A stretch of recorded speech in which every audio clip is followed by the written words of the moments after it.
like a threat. Really, y'all don't know this, y'all in danger. I'm a threat. I'm a gamble with your life, cause you know that it's a bet. It's a bet. You know I ain't letting up, my foot is on your neck. Take my word for it, it's a promise and a threat. Really, y'all don't know this, y'all in danger. I'm a threat. I'm a Okay, remember now, we're not here to judge anybody. We want to handle this with love, right? You want to tell him how his drug abuse has hurt you, maybe hurt himself. Okay, Harold, what time did you tell him to be here? 5 o'clock, but he's always late. No, he'll be here. In 3, 2, 1. Is this a 5 o'clock free crack giveaway? That's how we do it, baby. Leading edge style right there. That's how it is, man. That's our signal. Right, Gunner? You know it. Yeah, Gunner loves it. I'm telling you right now. I'm trying to top with Gunner every week. What's up, Andrew? How you doing, man? I'm good. I'm doing good. Yourself? Hey, thanks for waking up from your nap or whatever, dude, and deciding to join the party, bro. My bad. I got my booster earlier today, so I'm a little groggy a bit. I can tell, dude. You're frozen, man. Your booster fucked you up, kid. Yeah. Nah, you're all good, man. You're straight. Oh, I love it. The good, the bad, and the other reference. Arch Stanton. Nice job. Yeah, Andrew, you probably get to meet Arch, man, after all this time, dude. The long missing Arch, folks. Here on the MCU's Bleeding Edge, we have been without Arch for like I don't even know how long. I don't know, 3 months or something. It's been a little while, man. I mean, I know I've tried to get on a couple of times, but I mean, you get my voice this time anyway. I mean, holy shit, we had him for like 2 months straight. He was on every friggin' show, and then he was gone. But dude, by the way, I gotta give Andrew props. You're, I think, honestly, the first person that's ever been like, "Hey, is that a good, the bad, and the ugly reference?" Like nobody says that. Stanton. That's the name of the grave. The name on the grave. No, next to the grave. Man. Best film of all time. I love it. So, also, I want to go. One of my favorite films. Oh, pardon me, Andrew. I want to go ahead and mention that Alexis is back once again. It's good to see your smiling face, Alexis. How are you doing? Happy to be back finally. You know what, Alexis? Honestly, I honestly want to believe that, like, the reason why we have 36% of our podcast audience is female in our analytics is because of your appearances. You and all of our wonderful female guests you hold it down like so hard that like you brought our shit up like that, because that's pretty solid, Alexis, isn't it? 36%. Oh, they're probably not coming for the shot of Nev Campbell at the beginning of the show there. Are you impressed that I have that high of a percentage of female listeners? He just blows right past that. I like that. Nice. Hey, we'll talk later, Jeff. I need to make you some new graphics. Wait a second now. Hey, listen, I'm just going in a different direction. You know, I've been going in kind of a different direction with my chances to moderate the Bleeding Edge and whatnot. Alexis, you know what I mean? Like, Cyber kind of keeps it real when he comes on and does his thing and keeps us respectable and whatnot. And then I come in and try to see how far I can get with things. You know what I mean? Before I start to push anybody's buttons. But no, listen, it's all good, Alexis. Look, you look just as good as any of those women in those freaking intros anyway. Thank you. It's great, but no, listen, the Bleeding Edge is a different kind of MCU show. So, I mean, that's just how it is. But hey, Gunner, what's up, man? Dude, 2 nights in a row, bro. What's going on? I know. Dude, me and Gunner are going to start getting after it. Gunner's been telling me about these like 12-hour recording sessions he's done before in the past and shit. What? I think me and Gunner are going to end up doing. I was under a deadline, and we did like 3 shows in one night. It was crazy. It was a while ago. Jeez, dude. Well, I'll tell you right now, Gunner, if we're going to be doing some 12-hour recording or whatever, we better hook up with Tyrone Biggins real quick there. You know what I'm saying? And get straight. You feel me? Yep. So anyways, well, we had Jeff B on here, but like, oh, wait, here he is. Jesus, I'm Jeff. Yeah. I don't know. I'm so sorry, man. Listen, hey, you popped off for just a second. I don't know. It bounced me off, and the next thing I know, I was down here in this big box. So listen, I don't know. I haven't been on StreamYard in so long that I forgot how it worked. And you were it's all good. Yeah, it's all good. Way down I was listening. The screen. I couldn't even see you. Anyways, and we got Jeff B, the comic book collecting regular of the Bleeding Edge these days. Jeff B's back. What's up, Jeff? It's good to see you. What's up? Man. Dude, I'm fucking jacked to get into Happy New Year, everybody, by the way. Happy New Year. Yeah. Yeah. Here's to us Thank you, you hopefully too. having something better than what the last 2 years have dealt us. It'd be nice, right? Most So, definitely. Andrew, you got your booster today? Yeah, I got it earlier Yeah. today, and it's weird though because like the first 2 shots didn't do anything to me. I didn't Yeah, feel that's how I anything, but was. It didn't bother me at all. this third one's kind of making me feel a little groggy. So like when Jeff's like, "Oh, here's a link," I'm like, "Oh, cool! Like I'll be there in half an hour," and he's like, "It's like no, we're starting now." I'm like, "What? What?" I'm like, "Oh, okay." So I scramble everything together. I got the booster 2 days ago, and I ended up spending all of yesterday in bed. My body felt like I had just been run over by a bus and dragged 5 blocks. I was just so sore, so out of it. Okay, I got a small related reveal. My booster was scheduled for Friday, and guess what I've got right now? COVID. Oh yeah. Man, that's awful. I'm feeling Sorry, all right. man. I'm quarantined. I'm hanging out in my Oh, bedroom right now. I just got a scratchy throat and a little, little sinus Well, pressure. No big deal though. I'm actually gonna be taking an STD booster shortly, because I caught some herp. You know what I'm saying? Like some dirty herp, and Okay. I gotta get my shit boosted up. You know what I'm saying? Inquiring get some sun, minds apparently Jeff. needed to know that. Thank you, Jeff. Get some sunlight. Oh man. I've had a lot of. This is the most vaccinations I've had since I was in the military. I've had flu vaccine. I've had the pneumonia vaccine, all the COVIDs, and the shingle vaccine. Wow. Yeah. Like it'll save you a world of hurt. So on. Andrew, your audio is a little rough there, man. It was hard to hear what you were saying there. I'm sorry. Is that a little bit better or still no? It's better. No, it sounds decent. Oh, okay. Sounds good. Yeah, you're good, man. Hey, Andrew, you could be a little messed up, man. You're still all good. All right, so check it out, y'all. The agenda is essentially, this is really going to be interesting. I've already done this once, but it's going to be a little bit different this time. We're going to do a ranking of what essentially is 9 properties that came out from Marvel Studios in 2021. I didn't grasp that Venom 2 was our 10th, release or whatever, or movie or whatever property. So we are going to go with 10. We're going to throw Venom 2 in the mix, but we're going to rank them.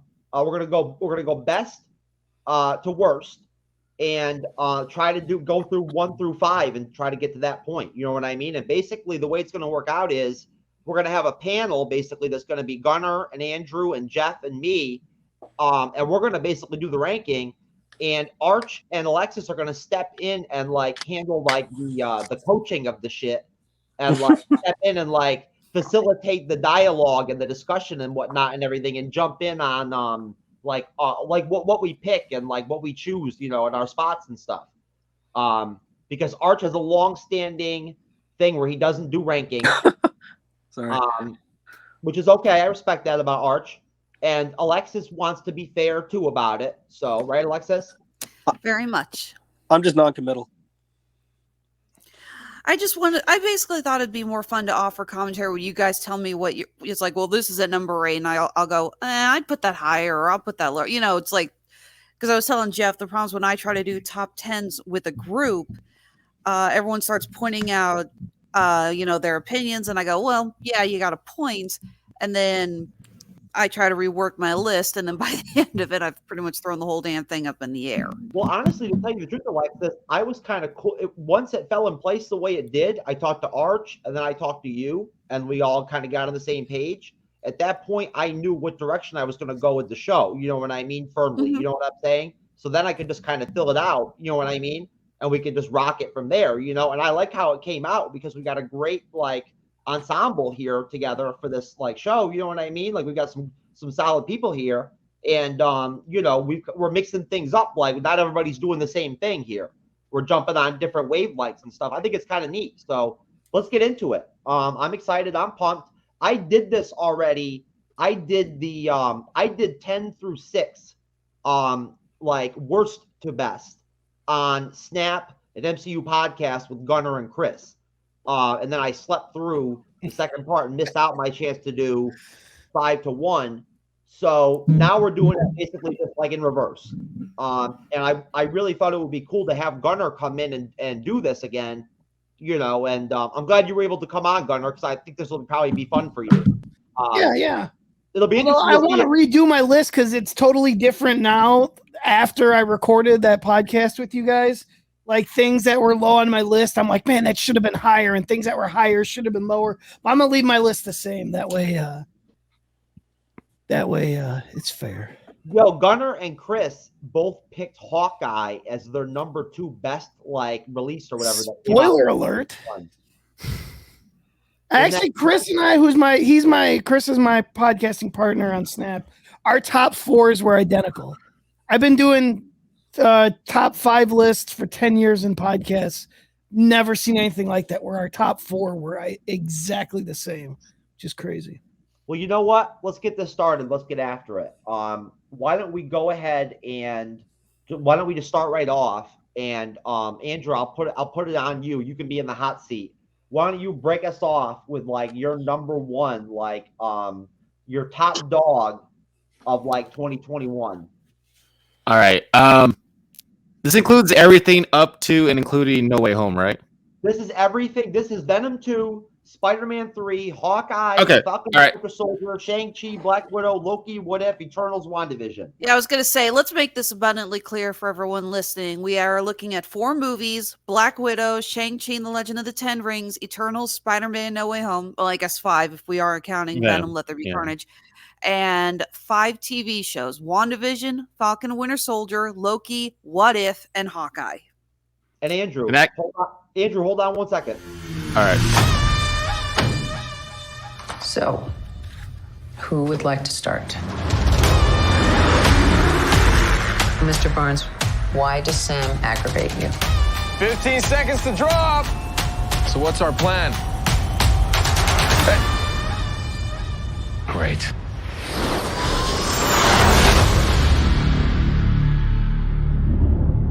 Superheroes cannot be allowed to exist.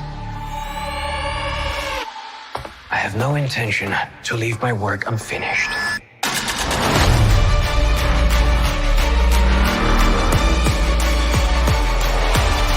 The world's upside down right now. Where do we start?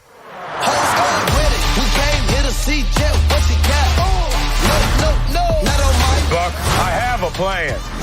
Oh yeah? What is it? Is you ready? Here we go again, huh? We've been grinding hard on the job. Can't take that from us. Are you ready? Is you ready? Ready? You fucking ready? Ready? Is you ready? Are you ready? Ready? Is you ready?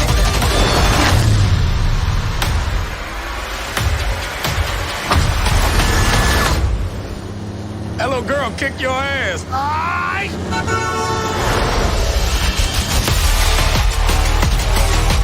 Gotta get that first shot up before that pussy hit me. See? That wasn't so hard. Are you ready? Is you ready? Ready? Okay. You say you ready. What are you doing? Whole squad ready. Are you having a staring contest? Are you ready? Ready? Is you ready? Just blink. Sweet Jesus. I mean, how old are you?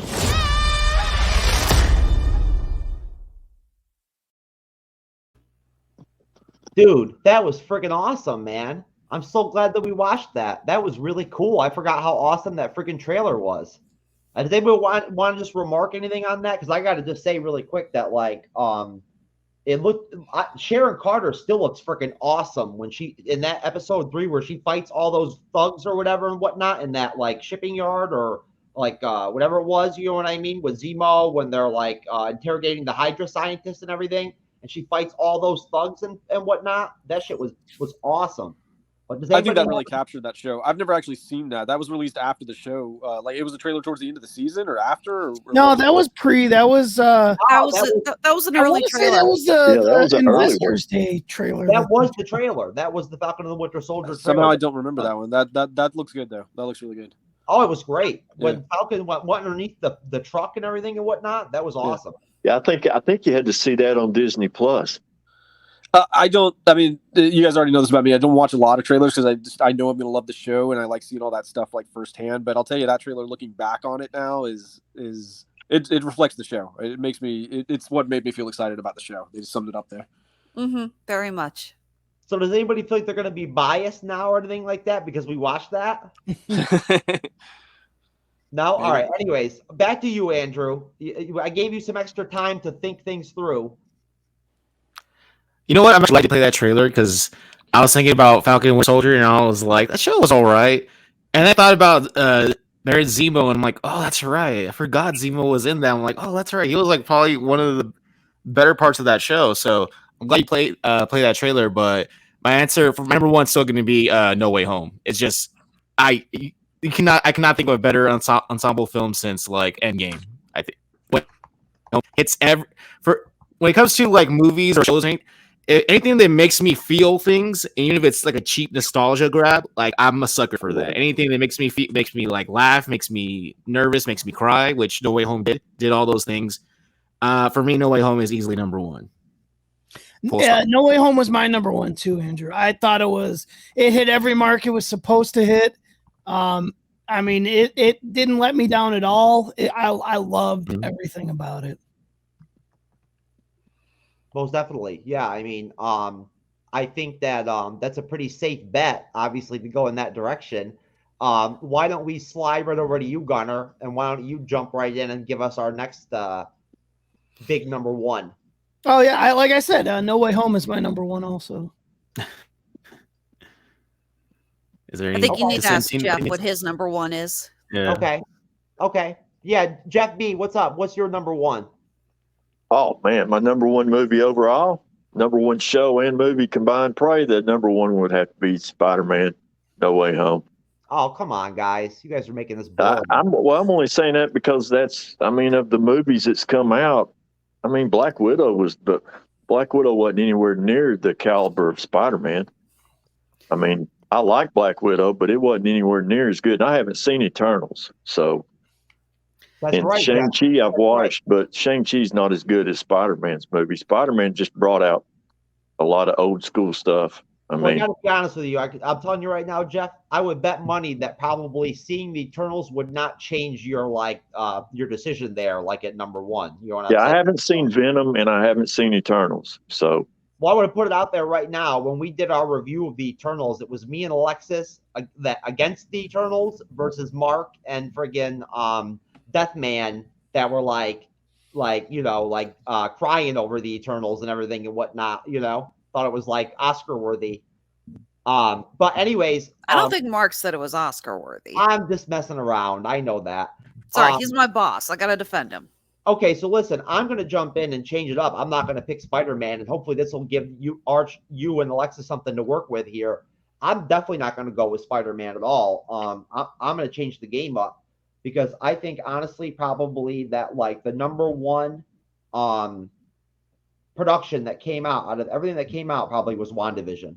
I think that was probably the best. Out of everything that came out was WandaVision. It was the most well done. It was the most interesting. It was the most unique. It was, way out there for Marvel Studios for them to take that leap and go in that direction and whatnot the way they did.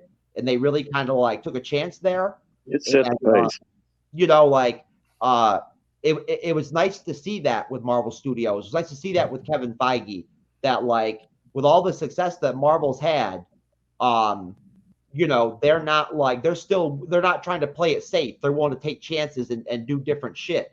And, and tempt fate with the fans that they might reject something like WandaVision or whatever. Luckily, that's not what the majority of them did. But yeah, I honestly think that the acting in WandaVision with Elizabeth Olsen and Paul Bettany is outstanding. And just the whole show itself came together so well. All the characters fit well. The chemistry of the show was good. The secondary characters were good. Monica Rambeau is the inspiration for the Monica Rambeau MVP of every Disney Plus series. She's the number. She's the definition of it. You know what I'm saying? She stood out. She took over that shit. So I just feel basically from an impact standpoint for me, as far as how I felt at the end of it and whatnot, internally, I feel WandaVision is what impacted me the most.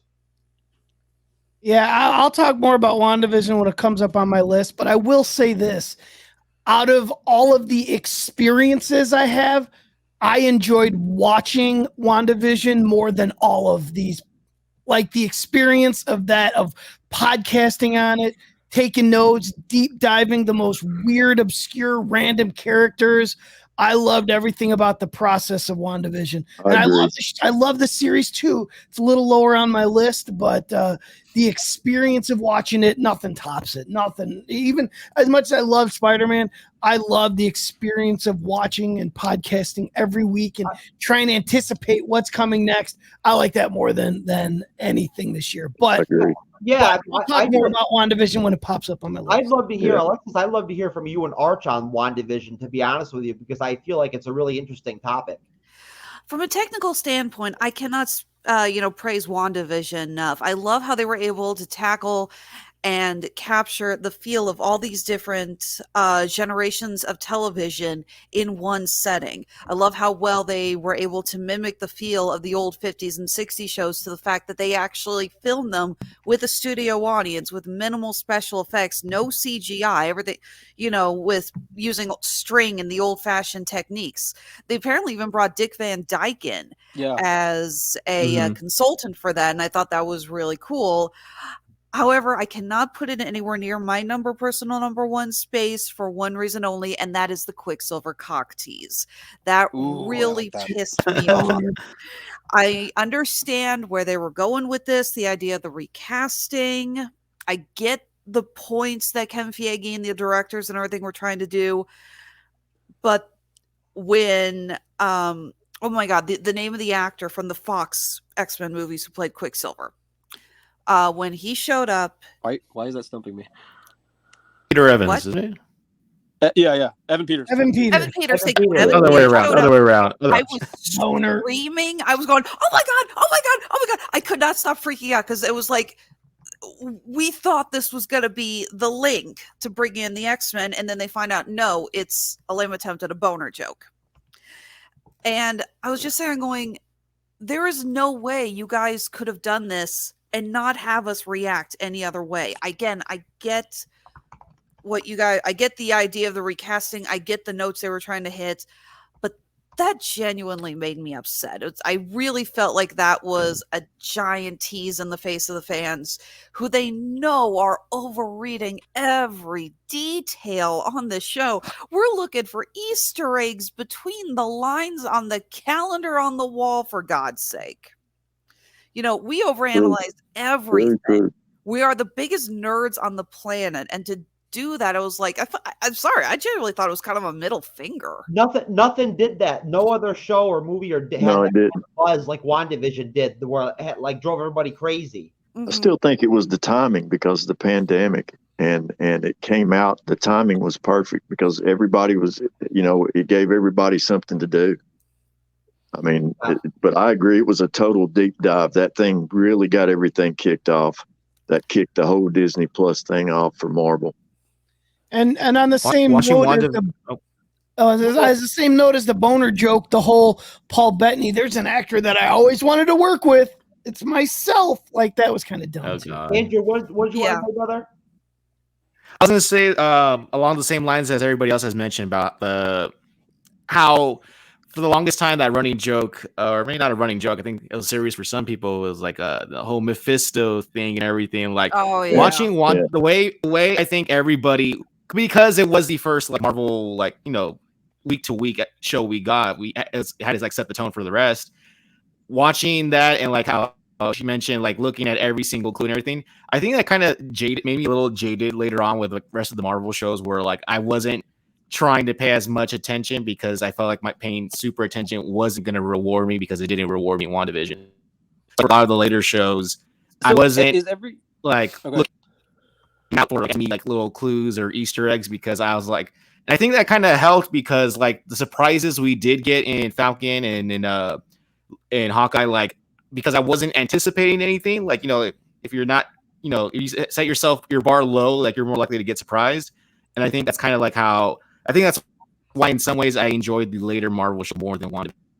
I think WandaVision is number two. WandaVision's emotional high notes.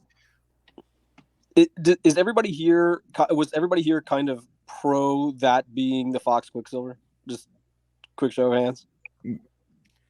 Everybody thought that was going to be Fox Quicksilver. I refuse to believe that there is anyone who saw that and thought, "Oh, this is just a throwaway gag." Oh, I We totally did. all I thought thought it was this gonna was be. the window. I would Yeah. tell you right now, I contended from day one on that show. I'm gonna be I feel like I'm opposite of everybody here, and I was kind of like waiting to like see how this played out, but not on this and the Spider-Man topic, but I'll get to that in a second.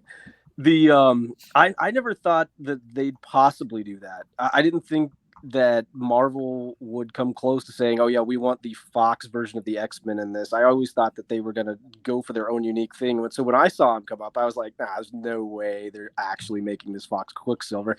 That was just my honest reaction. It really was. I thought the whole time I enjoyed that tease because I just don't think it's the way they should go. And I don't know, maybe that's just an opinion, I guess, but I just didn't think they would actually do it. It's not just that I didn't want them to do it. I really didn't think they would do it. So it was never like a real tease to me. It was I kind agree. of. I'm glad they didn't do it. It's too easy just to say multiverse. I want them to come Right. up and I want it to pay off where you're like, good job, team. Very well. Right. Yeah. So I actually appreciated it because it kind of validated the way I thought that they were going to go. I was like, nah, they're not doing that. And then they did. And I was like, yeah, okay. I see. So to me, it felt good. But since you just mentioned the multiverse and them potentially bringing in X-Men that direction, that's kind of why I didn't feel anything over Spider-Man, guys. I'm sorry. I loved it. I think it's a great movie. And I'll further cement that by saying that I think it's a movie that had to happen, that needed to happen, and this was the only time to really ever do that justice. So I think it's absolutely necessary and a very well crafted film. But I don't seeing Andrew and Toby and all the other guys back to me isn't like something that advances or does really anything in the context of the MCU. I'm more looking at films like Shang-Chi, which break open new realms and talk about new characters and new powers and new abilities, and you got these mysteries like where the rings came from and if there's other dragons and all that kind of stuff. And that's the kind of stuff I'm wondering about. It's nice to see Toby and Andrew and stuff, but I'm not, I haven't put another thought into the movie after that. So it's just kind of there. I enjoyed it, but I don't really latch to it. If that was makes sense. my biggest criticism of the movie. Yeah. I absolutely love No Way Home. One of my biggest takeaways of it though was the guy who directed this and has directed the other two Spider-Man movies, John Watts, is going to direct the Fantastic Four. That's right.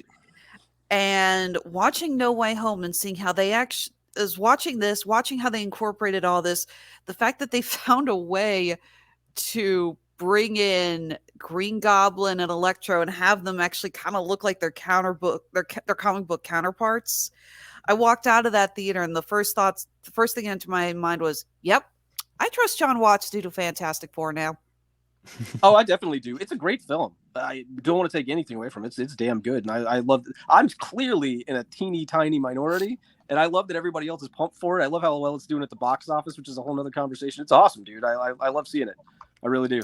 That's super cool. And, 2021 is the year of the comic accurate outfits. Like all those Disney Plus things gave us Zemo with the purple mask and the Sam Wilson Captain America outfit. It's been great. And all those WandaVision Halloween outfits. This year has been great for those that like the cheesy comic book outfits. Hey, let's get on to number 2. Let's move on to our next round here and keep this thing moving and whatnot. We'll change up the order this time and whatnot. And Jeff, you go first. What's your number 2?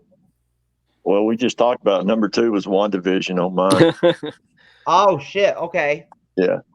WandaVision opened the door up for me for everything because it opened the door up for the deep dive to chase the Easter eggs. The problem with WandaVision for me was once Falcon and Winter Soldier came out, I found myself stopping and pausing, looking for the extra credit scenes, searching for the Easter eggs in Falcon Winter Soldier. The same exact thing that I did with WandaVision. And I've done that pretty much with every Disney Plus thing that's come out. So, but that started with WandaVision. But yeah, that's got to be number 2 on my list. I think that's a pretty solid number 2. I do. Yeah. And Gardner, why don't you jump in next? Well, mine was spoiled. It's Hawkeye. What a surprise! I loved Hawkeye. I read the Matt Fraction comic right before. Actually, I think it was in between weeks 2 and 3. I read the entire. I sat down in 2 days and read the entire run of that. And man, there's so much good that came from this. It wasn't. And I think I loved it for other reasons than the reason I love some of these other shows. I love the chemistry between Yelena and Kate Bishop. I love Jack Dufresne as the swordsman. He was great. Give me more of him. Give me a Disney Plus series where he is LARPing with Grills and the rest of the LARPers. I am in 100% on that. I'm hoping we get at least a short of that. A Disney Plus short would be great. It was just fun, man. It was everything. The Rogers the musical was great. I downloaded that song. I listen to it all the time. Just makes me. This show just made me happy. And yeah, it's the newest one. My top 2 are the 2 newest ones, so they're freshest on my brain. But I just enjoyed everything about this series. They brought the Star Wars Christmas in the Stars album. They played a track from that. I mean, what a deep cut. I can't think anything I didn't like about this series, except maybe it's too short. I wanted more. I don't know. I think it was Echo. Echo was so good. She was awesome in the series that that's what it is for Gunner. That's why he's going with Hawkeye at number 2. And here's the other thing. I like shows and some of the stuff that we'll talk about later. I feel like it didn't move the MCU forward. This and No Way Home gave us Wilson Fisk and Daredevil, which now opens the door to this whole Netflix universe. Now we got to watch our back for Danny Rand showing up, or Iron Fist, or Power Man, and Jessica Jones. I'm excited now to see. Just showing Wilson Fisk, I don't know what it means. I don't know what this means. Are they the same characters? Does that universe exist here? Are they variants? Yeah. I don't know, and that's what makes this exciting for me. Also, I do want to know how Wilson Fisk supposedly survives getting shot at the end of Hawkeye. Well, it's in the comic. He gets shot in the comic and survives. I think the way he didn't get shot is just the fact that they didn't show it. They're not going to. Oh, of course, but I want to know what happened. Right. Yeah, no, I do too. I don't know. His bulletproof. I don't know. Who knows? Maybe she just fired. Well, I would assume she would have shot him in the head. Yeah. I don't. Maybe in the comic he gets shot and goes blind.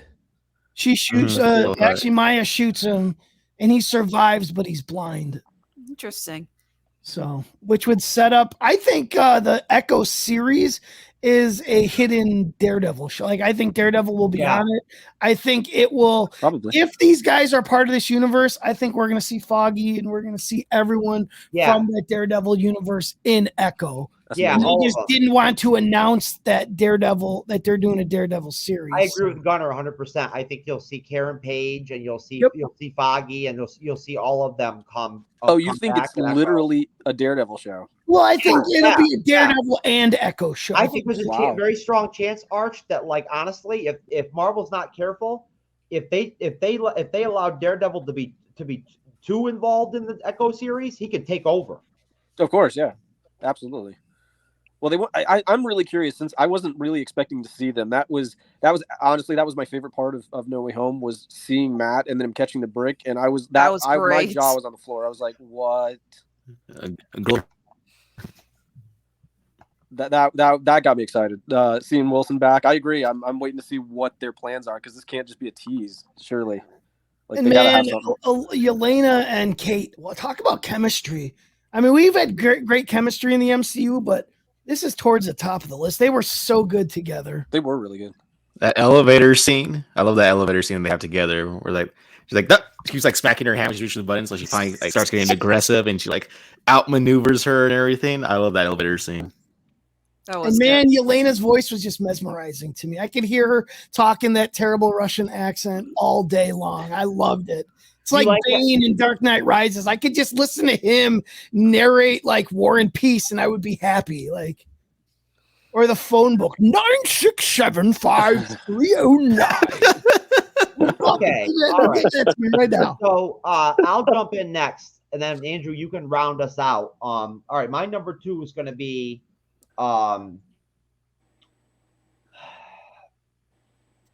Black Widow, because honestly, I think Black Widow was the best MCU movie out of all the MCU movies that came out in 2021. I do. I think it was the best one. I don't care what anybody. I mean, that's just that. You know what I mean? Look, I'm not trying to I'm not trying to play devil's advocate here on purpose or whatever, just to like make this interesting or something like that. I don't play that kind of crap. Like, you know what I mean? Like, you know what you get from me. Like at the end of the day, and like I don't play around with my Marvel. You know what I'm saying? Like I like what I like, and at the end of the day, I like a lot of the same shit that y'all like. But like, bottom line, you know, certain films hit me differently than other films. You know, and like for me, again, when I look back at like how I felt at the end of Black Widow, like the energy I felt from the film, based off of like the watching Spider-Man 3, they weren't even close. You know what I mean? Like I felt like honestly I disagree 100% with Gunnar. With Gunnar has maintained a premise in the past that they kind of set that movie up for Yelena Belova, and she kind of like, you know, took over and whatnot. I don't feel like that. I feel like ScarJo like really brought her A game for Black Widow, and like really gave us like I mean, people can say what they want about the Black Widow film, that it was done the wrong way. They should have made it 2 or 3 years before or whatever, and then it would have worked and all that shit or whatever. At the end of the day, that doesn't taint how quality the movie was. You know what I mean? It was well directed. It was well written. You know what I'm saying? Like some of the scenes like in Budapest and whatnot and everything were like amazing. And yeah, Yelena Belova was good in it. She was. Like, you know, she was a good part. I mean, there were a lot of good elements to the film, but I felt like ScarJo really delivered as like Nat, like one more time for us. You know what I mean? Like, and yeah, am I biased a little bit about it because she's an original Sixth Avenger? Hell yeah, I am. You know what I'm saying? Like, fucking A, like, you know what I mean? Like I respect the hell out of her. But at the same time, I feel like when she fucking smacked her head on that table to like dislodge that, you know, device that was in her face or whatever the fuck it was or whatever, Dracov, like that, I mean, like that was impactful. Like that was deep. Like that surprised me. The way the movie started with like them taking off in the plane and being shot at by the cops and everything and whatnot, and like defecting or going to Russia and then like getting taken to the Red Room and everything. That shit was brutal, man. It was depressing as fuck. Like, what a way to start the movie. I was like, you got to be kidding me. In the theater, I was thinking to myself, like, I can't believe they're doing this, because I was actually like feeling like bad. But whatever. Bottom line, number 2, Black Widow, best movie that came out, better than Shang-Chi, and you know, better than Spider-Man 3. Andrew, what up, yo? Oh, I thought you heard me earlier when I mentioned that I agreed with other Jeff. I'm sorry, that WandaVision was my number 2 as well, for all reasons you guys mentioned. As a kid growing up with my grandparents, watching Nick at Night and seeing Dick Van Dyke and Brady Bunch and all that stuff with it hit with me. It reminded me of like being a kid, like, even though I'm as old as those shows, but I grew up with Nick at Night, so like that stuff kind of it worked with me. Of course, the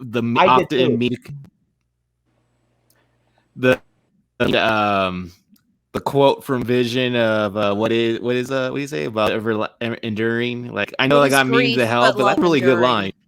Yeah, there you go. Thank you so much. Like that whole last episode at the end where like they're saying bye to their kids and everything.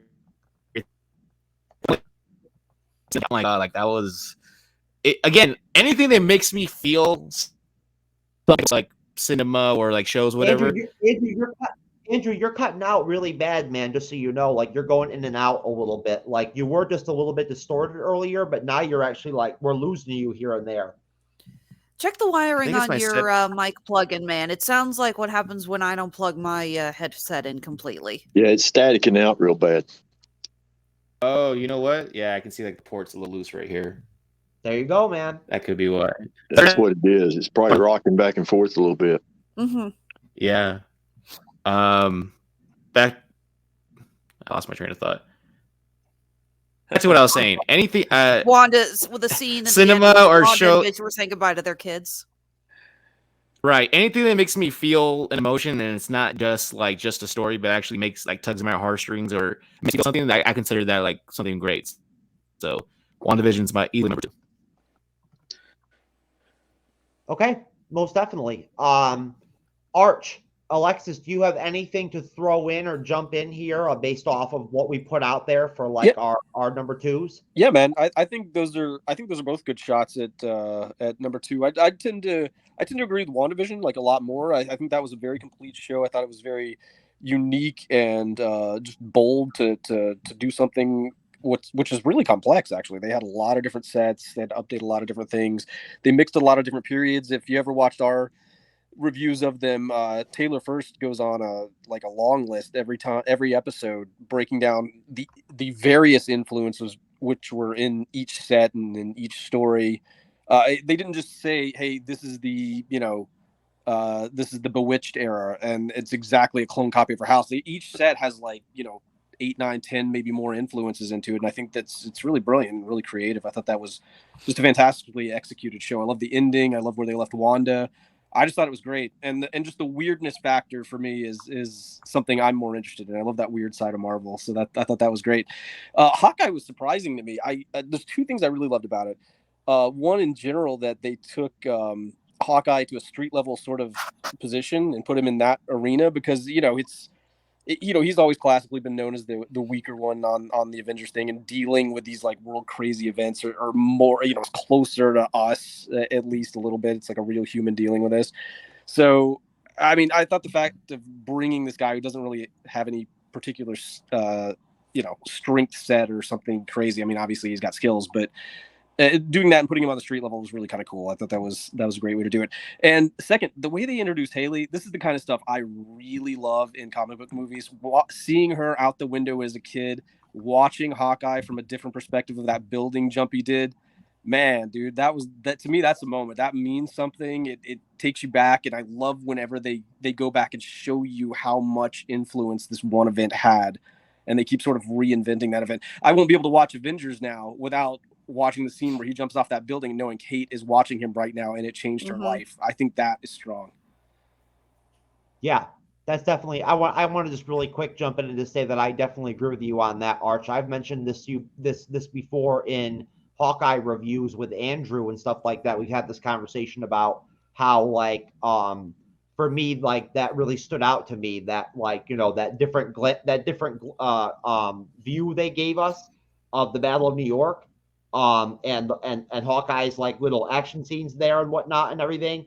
And then I felt for me, the one thing between Kate and Clint that really felt real to me, tangible, that I actually felt was impactful and registered for me emotionally, was when they connected, when they were building their arrows or whatever, or making arrows, and she told them you made me believe that I could be a superhero or whatever, you know what I'm saying, or I could be a hero or whatever. That shit was dope. I really liked that. It was tight, Right. I almost cried and everything, but no, I'm just playing. No, but Alexis, what do you think? Do you have any thoughts on our number 2s?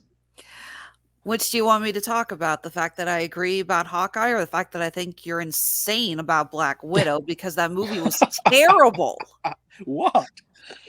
Terrible. I hated that movie, guys. Hate.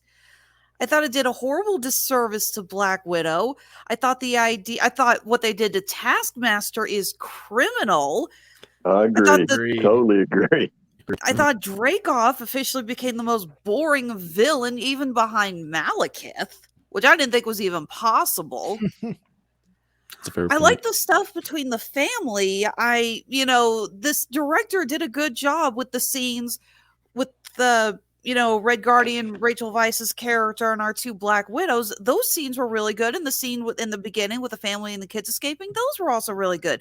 The action scenes were lacking. The story was convoluted. And I'm sorry, Jeff, I gotta disagree with you. That scene where Sometimes it may be good, sometimes it may be shit. seriously, you interrupted me for that. I'm sorry. I had to drop that in there. Go ahead. Finish up. I got used to that. Right, but that scene you're talking about where the whole she dislodges that thing in her nose. No, she is trying to sever the nerve connecting her nose to her brain, basically, which it can be done, but you have to give it a hell of a lot more force than just banging your head on the table. 2, your nose would be bleeding, gushing gallons of blood if you hit that hard. But heaven forbid they make Scarlett Johansson look like she's bleeding that profusely. And see, it cannot be fixed with just a crack. I thought that scene was so horribly convoluted. Frankly, this movie reeked of a director who had no idea how to do action and suspense. And I genuinely did not like it at all. Well, hold on, Alexis. Let me just make one point that I agree with you on that. What you said right there, I will actually tell you that I do agree with you on that.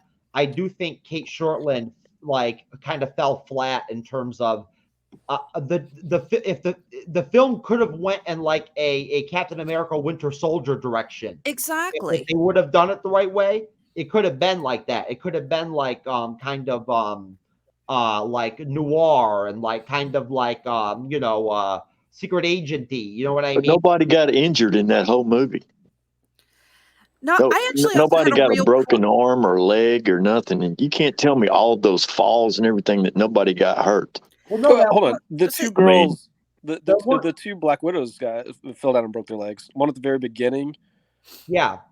Didn't the one get killed? Didn't the one that's get killed right. at That's one right. point? Who's the one who stunned Yelena back into consciousness, and then the one that Black Widow, when they were escaping, the dark-haired girl who fell down in the middle of the courtyard or whatever it was, from 4 stories up.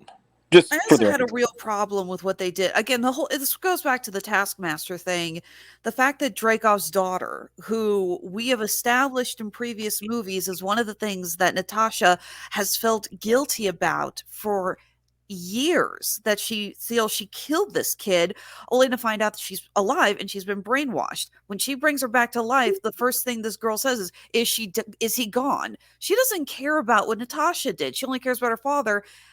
What he did to her. And I'm sitting there going, well, you just erased part of Natasha's character development. It's like, it's okay about what Natasha did because what Dreykov did was so much worse. She was absolved of her guilt. Yeah. Exactly. I really felt like this movie, if I had done a bottom 10, this would have been at the bottom. Well, even though I think Eternals was actually a more boring movie, this is at the bottom 10 for me because it was the most disappointing. We've been clamoring for years to see a Black Widow film. Scarlett Johansson is perfect in the role. She's made it. She's owned it. She's made it her own for so many years. And this is what we get for her send-off. It's like, come on. We owe her better than this. Dreykov as the main villain did not do anything for anybody. I don't think really, you know what I mean. But that's just my take. But don't get me wrong, I still loved it. Were you guys looking for more of a Captain America type of film, or was it the style? That's I wanted more of some kind of espionage, yeah, that's what I thought we were going to get. Soldier type movie. I thought that would have been okay, like a Winter Soldier sort of film. Okay. Mm-hmm. I was just curious. I didn't know what we were going to get. Honestly, I mean, I was watching it, and it was definitely a lot more. I don't know if emotional is the right word. I feel like there's a better word for it, but they were clearly going for this. There was that family tragedy dynamic. feel. There was that family dynamic that right, yeah, but like a very damaged family and very damaged. Not slouching. Not gonna lie, I feel the director also got a little caught up in the message, and it's clear this director wanted to talk about human trafficking because that's a central theme, and there's nothing wrong with that. I understand how that parlays into the Black Widow storyline, and it is a very, very major issue that we do have to tackle, as a society. But I feel that she got a little heavy-handed with it. Most Marvel directors, they do insert other morals and messages into their movies, and they're normally very subtle and they can work it in more naturally. This felt like the human trafficking storyline and what Black Widow was going through didn't mesh. It felt like she was trying to tell two different stories, if you will. Yeah. I guess I can see. I don't. It's weird because I don't disagree with anything you're saying, but I like none of it's making me dislike it. Now I'll tell you, I'll be honest. Like Widow is not a film that I've gone back to and watched repeatedly at this point. I have seen it twice, but I know there's other films like maybe like Civil War or something in that vein that I've gone back and watched like who knows how many goddamn times. But yeah, so I mean it didn't hit me like that. I don't know if it's kind of subconsciously due to the things you're talking about, but you know, I don't know. I guess it's just I don't know. There's some good moments in it though. I don't want to act like I'm downselling it really. I mean, you know what? There is that possibility with me that like maybe I was just like really stoned and fucking wasted and shit when I went to watch it. I didn't have that problem. No? I'll be honest. I know exactly where I watched Widow. And again, Arch, I'm with you. There are some good moments. I really like the scenes with the four family members, both in the beginning and the middle part when they sit down for dinner. The actors all had really good chemistry. And I'm with you guys. I love Florence Pugh as Yelena, and I'm really excited to see her continue into the MCU. I'm glad we got this character. She's a lot of fun. Have you guys seen Midsommar? Oh, yeah. That's great. Yeah, she's amazing in that, too. Hey, Jeff, do you want to jump in and add? You want to add anything, and then we'll jump on to our number 3 picks. To the Black Widow movie? Yeah, just whatever. I can add in a bunch of stuff, but the Black Widow movie, it's on my list. But I mean, I was let down. I was let down at the Black Widow movie myself, but not because, you know, I don't know, man. I read into the human trafficking thing, and it wasn't what I was looking for. I fell in love with Black Widow and Yelena through Marvel Knights. I was looking for some espionage, some deep stuff. I was expecting to see Taskmaster, the old school Taskmaster. I wasn't impressed. Yeah, I don't like how they changed Taskmaster's powers to where all of her abilities were through the helmet or whatever, like technology. I thought Yelena did a better job than Scarlet. I felt like it was rushed. I felt like the movie was rushed. Please tell me that we're all in agreement that they did Taskmaster dirty in this. Yeah, they did. It was terrible. It was awful. I didn't like the mask. Yeah, it's like Taskmaster's always been one of my favorite characters. I was so disappointed. Same thing with freaking same thing with what's his name in Shang-Chi, Death Dealer. He got screwed too. You know? But anyway. I wasn't but that's all my criticism is on it. I mean, that's all I got on that. I mean, let's evolve on to number 3. Y'all tell anybody I'll kill you! Peanut butter and crackling. He kicked his habit back in the joint. Now he's got that point. He's finally home. He's Tyrone. What? I seriously need to make you some graphics, dude. What is happening here? I don't get the context. That was pretty hilarious, man. Oh, Lord. You like that, Jeff? Oh, man. I'm sorry. I love that character. I'm telling you, Dave Chappelle is funny as hell, man. What was that? Andrew, was that you that said what was the context of that? Yeah, I had no idea what that had to do with it. Oh, it has nothing to do with Marvel, obviously. It's just like my own like sick, twisted like sense of humor, like that I've got to drop stuff like that because I'm juvenile like that. You know, I'm just glad it's not the karate chop one because that one's for. Oh, man. Don't give him ideas. For the love of all that is good and holy, don't give him ideas. I'm saving the karate chop, the skull can shirt guy for later in the show. Hey, just before you move on, I just wanted to throw one tiny more thing out about Black Widow. I love the James Bond reference and the James Bond ending. And if you didn't see it in the middle of the film when they're watching Moonraker and then they wind up fighting in a big giant, satellite base thingy, I'm a huge James Bond fan, so I found a great kick out of that. All right, I'll start off 3. Well, just to get it rolling, I'll start off 3, and then Jeff, you can come in after me, and then we'll go Andrew, and then Gunnar. You can take up the rear. I'm gonna go 3. I'm gonna go Loki. Oh, damn.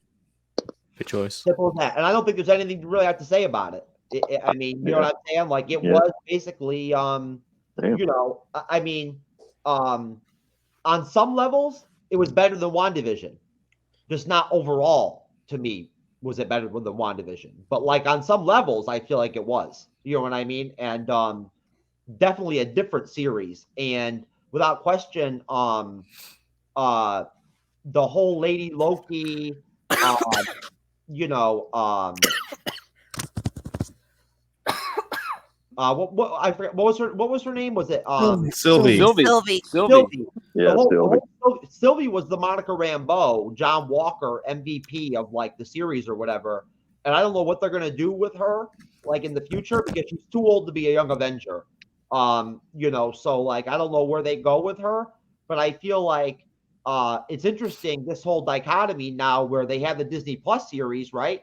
And whereas like before everything was planned out in the MCU like 4, 5, 6 years ahead, like with the cinematic universe, now you throw in these Disney Plus shows for a year, and all of a sudden you have these laboratories where all of a sudden, like, you know, on a weekly basis, like the, you know, based off fan reaction and like, you know, and the media reaction and ratings and whatnot and everything, like you can get these standout characters in these Disney Plus shows that literally could like force themselves like into some kind of bigger role into like the larger MCU in some respects.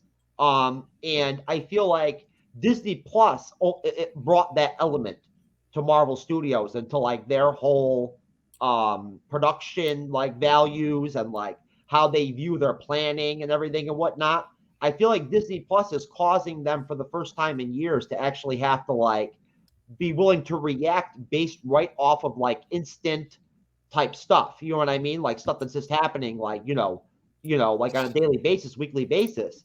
And I think that it's really interesting just because I think that like, you know, like, I don't know what will happen with Loki. I mean, obviously we know that they're going to do a second and a third season. I would have to believe that Sylvie will be back and she'll be back on the show and everything and whatnot and everything. I would have to believe that. But like at the end of the day, it's also really interesting to me how, you know, like with Loki, one thing that is very different than like in contrast WandaVision is the relationship between Loki and Lady Loki, that incestuous like romance that they have or whatever. You know what I mean? Like it's actually kind of sweet in a way. Like that's how it felt like to me anyway. But that's my take, Loki. Get after it, Jeff. All right. Mine's right there, number 3. Number 3 is Loki, right there with you, Jeff.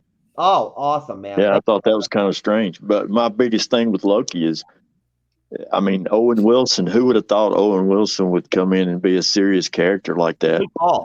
You know, great casting. Yeah, I mean, who would have thought that? He came in there and he pulled it out, man. And then Jonathan Majors. I mean, I knew he was an awesome actor, you know, in the shows on Lovecraft. You know, yeah, I mean, he was so great. I mean, he was unbelievable in that. I would have never thought he would have been doing the Marvel thing. And then to find out that now we know, you know, he's going to be Kang, or he is Kang. You know, it just blows my mind. I mean, Loki opened the door up for where we're at with Spider-Man. I mean, as far as I'm concerned. But what about Alligator Loki? You can't forget about That's what I'm saying.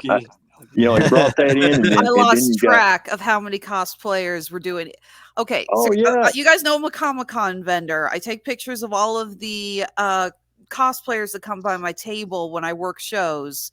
And I actually had a running bet with the crew on Radulich and Broadcasting Network on what was going to be the most popular cosplay. And the winner was, everyone did versions of Loki variants, and they all managed to work in versions with Alligator Loki.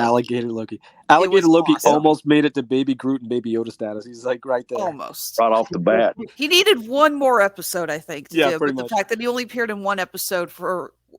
I mean, the guy got the alligator's got his own Funko Pop. Right. And then it opened the door up for people to know that Thor at one point had been turned into a frog.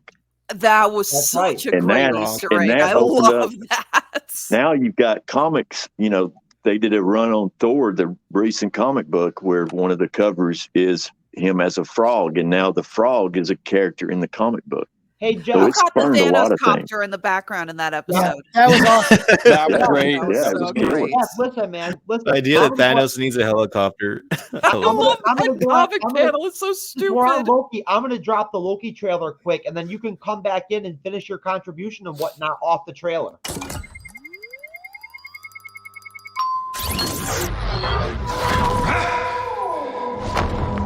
I know what this place is. The timekeepers have built quite the circus. And I see the clowns are playing their parts to perfection. Big metaphor guy. I love it. Makes you sound super smart. I am smart. I know. Okay. Okay.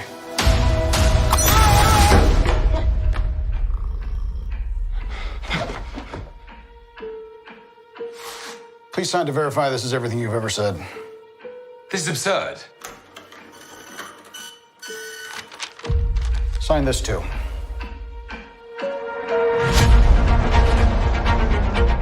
We protect the proper flow of time. You picked up the Tesseract breaking reality. I want you to help us fix it. Why me? I need your unique Loki perspective. Do I get a weapon? Nah.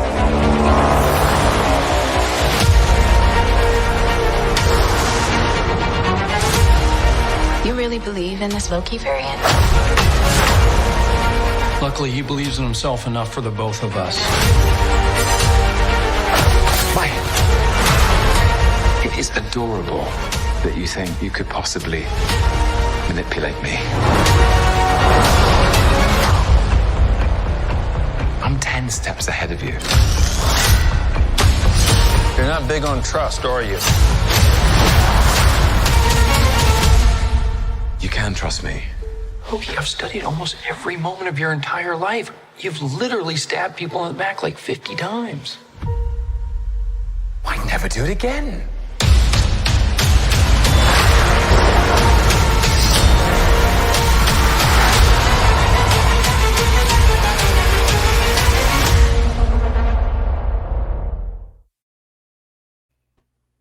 All right, Jeff. Introduced Right us to the back at you. TVA. Who would have thought that? Who in the world would have come up with the TVA? I mean, that's like way back. So My husband, my husband spent a good chunk of his life in Knoxville, Tennessee, and every time the TVA came up, Oh, he'd yeah, actually yeah. make a joke about the Tennessee Tennessee Valley Authority, Authority. yeah. But then, like, it brought up. Remember the scene with Valkyrie when she's beating the hell out of him, she smacks him like 5 times in a row. Remember, it was think that was repeating Sif. itself over and over. Lady Yeah, Sif. remember, it was Yeah. like Lady over and Sif. over and over and over. Yeah. That was crazy. I mean, the whole episode, but it opened the door up for this multiverse that we're all interested in now. So that's what I liked about Loki. That's why it's number 3 on mine. And I'll pass it on. Andrew. When it comes to like ranking lists, I think I can speak for most people where like you have an idea of what your top is and what your bottom is. And it's like that middling portion where you start to kind of, you're not so firm on. And the 3 is not quite in the middle, but I'm getting to the point now where like I'm not so sure. I was going to say Falcon and Winter Soldier would be my 3, but I'm kind of a Loki convert now. I think Loki is my 3 now. I think You can do a tie if you want. You could always just like say that you want to do Loki and Falcon and Winter Soldier. You could do that.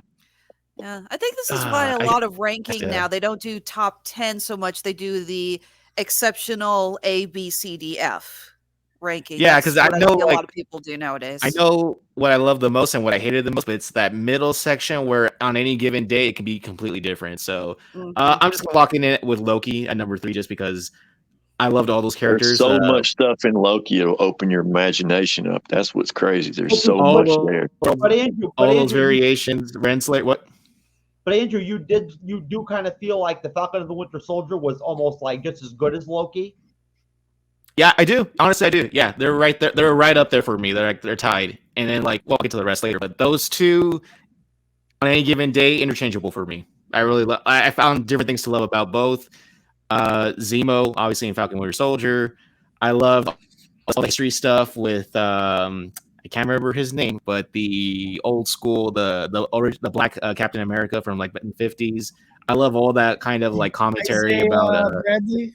Isaiah thank Bradley. you, Gunner. That was yeah. such a great. Yeah. Have you guys read the comic book? The red, white, and Red, white, and black. Yeah, that was great. Yeah, it's awesome, Such a isn't it? great book. I didn't like the stylizing of it, but I love the book. So It was way ahead of its The time. artwork's a little iffy on some parts. I'll give you that. If you when I Way ahead put of it its time. past the stylization of something, if the story's that good, so Yeah. Yeah. No, I'll give you that. There's one character who's got like a I can't tell if it's supposed to be a weird shoulder or a hump on his back, and the way he's drawn, it looks very weird. It'll break your heart. I That can book will understand a lot break of your people heart. who don't like the artwork. So Andrew, let me ask you, what did you think with Loki? What was your take on Sylvie? Like what was your take on like the secondary characters and everything and whatnot in Loki? Again, that third thing, that thing I just mentioned, like for the first two, it really comes down to emotion and like seeing Loki as like, it's kind of weird in your head around like this isn't the Loki we've known for the last like 7 years. This is the Loki from 2012, right? This is a Loki that failed his invasion of Earth, and now he's kind of like he has a whole situation where they have to kind of bring him up to speed. He sees his whole life played out before him, and then he has those 2 episodes in the beginning where he kind of has to contend with like how not everything he perceives that he thought he knew, like he actually knows, right? Like the way they use the Infinity Stones as paperweights. Like for him, that's like that breaks his mind. Like how are the most powerful things in the universe just paperweights here? So that's like when he gets like he fully grasps that he's out of his depth here with the TA and stuff. I mean, I love how we have like the only person that Loki can love as much is basically himself in another form. Is Loki? He's like such a narcissist where he falls in love with himself. But Sylvie is Loki, but at the same time, there's things about her that make her different Loki, like that we understand, right? She has more of a tragic past where she's not like Thor's not really part of her story as much as the Loki that we know, right? She's more about being taken away as a kid and having to survive and struggle and finding, a way to survive at multiple like apocalyptic events, right? And stuff. I love that last episode where like you want them to kind of like, you want her to put the blade down and for them to just have their happily ever after, but she's not going to commit to that. She's, she has to see her mission to the end and how it just breaks, the Hiddleston, I guess I'll say the Hiddleston Loki, it breaks his heart and stuff. And then the tragic truth about Mobius and like, he's not going to get that jet. He's not going to ride off into the sunset with that jet ski. And I just love all those little characters. He'll get it eventually. There's another season. We'll see, I guess. But like, I just love all those characters. Renslayer, I liked how she's with the truth, and she's just like, instead of like going along with it, she kind of just goes off on her own to find her own truth, kind of thing. She just exits to God knows where. I loved all the stuff. The twist where like the heads of the TVA were just like a Wizard of Oz kind of moment. They're just not there at all. They're machines, and then the whole thing with the green monster, like every episode in that show, I think that's one of the stronger shows that I've seen where I felt every episode was strongly used perfectly. So yeah, and then pretty much the same thing. I think they were both 6 episodes. I could be wrong, right? They were both 6. Yeah, I think WandaVision and What If had 9 episodes. Falcon, Winter Soldier, Loki, and Hawkeye had 6 episodes.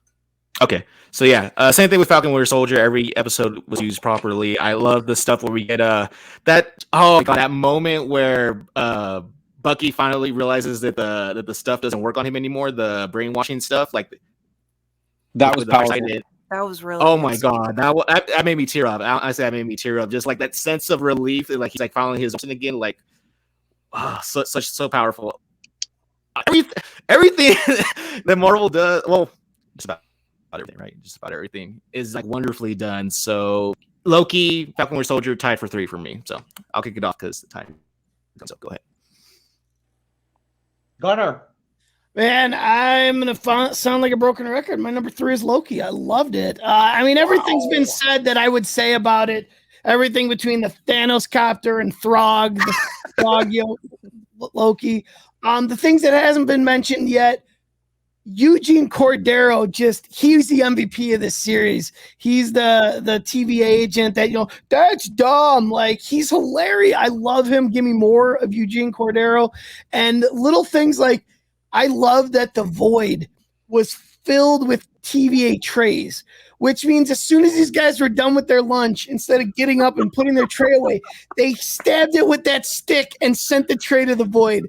I never caught that. That's awesome. Watch when they're in the void. There's trays everywhere, all over the place.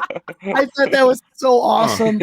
Oh my God, I love that. And Jonathan Majors, like, chewing up that scenery in a good way. He was so good in that. Now, as much as I loved WandaVision, I think the fact that everything that we thought we were going to see, Mephisto and Wonder Man and all these things that never came to fruition kind of kept me kind of at bay when it came to reviewing Loki. But it was awesome that for as much crap as we got wrong in WandaVision, I feel like we got so much right in Loki, with Jonathan Majors being he who remains will be a Kang variant. And like, just all this little stuff. I loved it coming into fruition, and everything was such well acted. I just love this show from beginning to end. I want to watch it again now.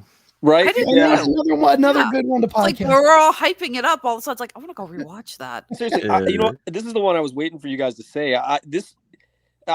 It's hard for me to rank stuff, but you'd be hard pressed to convince me one of them is more exciting or better than this show. You guys have mentioned a ton of stuff with the characters; they're all fantastic, including the what was it, the judge lady who has like a big arc where she comes around. Renslayer. No, I'm not talking about Renslayer. I'm talking about the general type lady who. I know. Agent. What was her name? Well, hang on a second. I'll look that up. 18? Was it 19? You know what I'm talking about. Hunter B-15. Hunter B-15. Hunter B-15. Yeah. 15. So the one that's the first one who starts to think something's off, and she takes Sylvie back to the apocalypse at the Walmart she becomes his thing. nemesis. Yeah, she had an amazing arc, and it's stuff like that. Those type of character moments where I didn't expect her to be anything significant. She had an amazing arc. I was happy. Right. And Ramona Renslayer is Kang's girlfriend. Yes, that's what's even more crazy. And still, no one has mentioned Miss Minutes. How awesome was Miss Minutes? Oh yeah, Very strong. One of the best currently working voice actors. So cool. And that's what I really loved about the show. I just love the trippiness of it. This type of Marvel. I grew up like kind of getting into comics with when Guardians of the Galaxy came back out and had a renewed push, and then I went back and read like all of Silver Surfer Volume 2, and I picked up some Nova stuff and old Adam Warlock stories and things. And there's just kind of cosmic weirdness to me is like just always really, really interesting, like how they can just pop around to different places. And dude, I got to tell you, this series ended with several huge, powerful moments with classic Loki with the horns down there. Recreating all of Asgard, and then our Loki has Richard E. Grant chewing the scenery. Dude, it was amazing, screaming out glorious purpose as he sacrifices himself. That was intense, man. And it really was. That was as just energetic as anything they've done in all of the MCU. That was fantastic, dude. But having Loki have that moment again, they always work in character moments in this series where he realizes he says something literally like, "I think we're more powerful than we know." And he realizes at some level he's capable of that level of illusion. And I'm really curious where they level him up at some point. That I'm curious to see if they do it. Well, I'll tell you, if you don't mind me really quick just jumping in, Arch, I just want to see if anybody would agree with me on this. I feel like with Loki, in its 6 episodes, it had more impactful, like powerful, it had more like great episodes, I guess, if that makes sense. It had more like big episodes like that were really interesting and fun compared to the other series, kind of. You know what I mean? Whereas like with tie for me. Like Falcon and the Winter Soldier for me, I felt like there was a lull, kind of like in between some of the episodes, like at different points of the series, I felt like there was a lull in the energy. And the show kind of stalled a little bit. Now, maybe that had something to do with like the whole COVID deal and them having to like cut out those parts of the series that had to do with the whole virus thing that they were gonna have going on in the series. I don't know. But I feel like that's the one thing I definitely felt with Loki was that it just had all these like, I really felt like it had all these strong episodes where for me, I know that like a lot of people, like on the podcast of Champions, a lot of people hated episode 3, but I loved it. It was like my favorite episode other than episode 5. I thought the whole thing was good. Just real quick, I wanted to echo something Jeff said as well about Jonathan Majors. Dude, that guy can act, man. Like he was playing like 2 or 3 characters towards the end, and he'd flip back and forth mid speech with long takes. That guy's good, man. I'm really looking forward to and hoping what they do is get him to play several different versions prior to whatever they're going to pay that story off with. I think you're right. Absolutely. I think that's exactly how they're probably going to do it. Like he shows up as wildly different versions of him. That'd be kind of cool to see him do that in different films. Gunnar, why don't you go ahead and lead off our round 4 and whatnot? Sure. Yeah. Yeah, I mean, my 4, we've all talked about it, but my number 4 is WandaVision. And like I said, it was my favorite experience of all this. I marked it down a little lower just because I thought everything else was so great, which is nothing against it. I will be honest, the reason why I think it's so low also, I am afraid to go back and rewatch it. It is so in my mind right now, I have nothing but praise for WandaVision. I loved it so much. But I loved podcasting about it even more. I have not gone back to rewatch it since.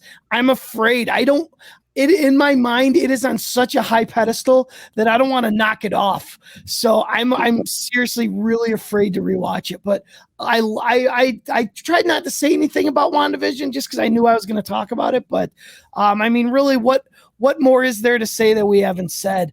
I love it so much, and I will go back and rewatch it eventually. I love the different eras, how every episode was another decade. Agatha Harkness was amazing. I mean, Catherine Hahn, come on. Like, Marvel knows how to cast amazing actors and actresses in their shows and movies. Without question. And I'm excited Randall Parks was awesome. I love Randall Parks and Kat Denning. Like, they were so good. House of Harkness. Don't sleep on that, man. I think that's going to be the MCU's version of House of M. I don't know how. I don't know where. They're gonna flip the switch, and it's going to, instead of wiping out mutants, that's how they're gonna bring mutants into the universe. I don't know how. I don't know where. I don't know why. But why would they call it House of anything if it's not going to be a House of M? That's a good point. So I figured it was called House of Harkness because they were going to go for like a haunted house since she's a witch. Yeah, they might do that too. Maybe I'm overthinking it, but that's what Wanda was all about. WandaVision was about overthinking every little detail. Every time they showed in between the floorboards, Mephisto. Everything. It was a Mephisto reference. That's why I'm starting this already by saying House of M is gonna be told in House of Harkness, and if not, and Mephisto doesn't show up, I win because it's the same thing as Wanda. So I'm really excited about that. I loved WandaVision. I think everything that everyone has said so far, I echo with all of you guys. I can't say anything bad about it except all of our great theories. None of them came to fruition. Not one. No Mephisto. No Fantastic Four. No Wonder Man. No nothing. It was Agatha all along, which is kind of genius. Yeah, no Magneto. Come on, and it now. gave us Ralph Boner. I want a Magneto, No man. doubt. So what do you think, Andrew? You want to jump in and you want to give us your number 4? Yeah, I was as he was talking, I was listening, and I was like kind of trying to organize everything. My number 4 is gonna be Shang-Chi. Honestly, it's not like story-wise. I think it reminds me too much of Black Panther, where like we have like the big we have the big factions, armies at the end. We have like the return to family kind of thing going on, where you come from a long lineage of like your family is like important and stuff. It reminds me a lot of Black Panther. It could also be just like, and I'm gonna say it's because like the entire cast was just like one race. Maybe that's also kind of remind me of Black Panther kind of thing, where it was very clearly like that's what they were going for. But I love oh my god, the fight choreography is amazing. It's like Dragon Ball Z levels of crazy. Like towards the end, with he has like the rings. There's bouncing back with his dad. Like the rings, he starts to like steadily collect the rings from his dad. Like he just starts adding them one by one to his his like little armory. I love the stuff with him and I forget her character, but Aquafina's character. Like I know a lot of people liked Aquafina. They thought her acting or whatever her like character was really weird in this film. Having seen her in some of the other stuff, I thought it was pretty decent. I thought she was good. But I just love how they can have a female and a male lead and a female co-lead, and it's not like a romantic interest thing. It's really like they're just the best of buds. I'm so glad they didn't try to do the generic romance, like friendship that develops into romance. It seems like where we leave them off at the end of the film, like they're just great karaoke buds. I love how we have the connections with like Wong, and then there's the Mandarin. We finally get that payoff. Like I've been so pissed since Iron Man 3. I'm glad we finally got that payoff with the Mandarin character. They redeemed for me. I didn't like Trevor Slattery in Iron Man 3, and they actually made him like actually good in this film. Though I did really love.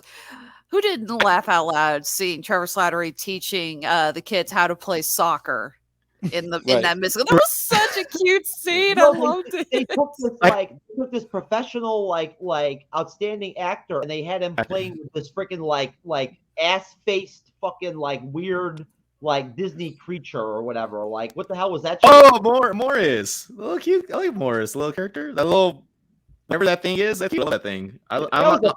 Pig chicken. There's a pig chicken. Freaking joke, man.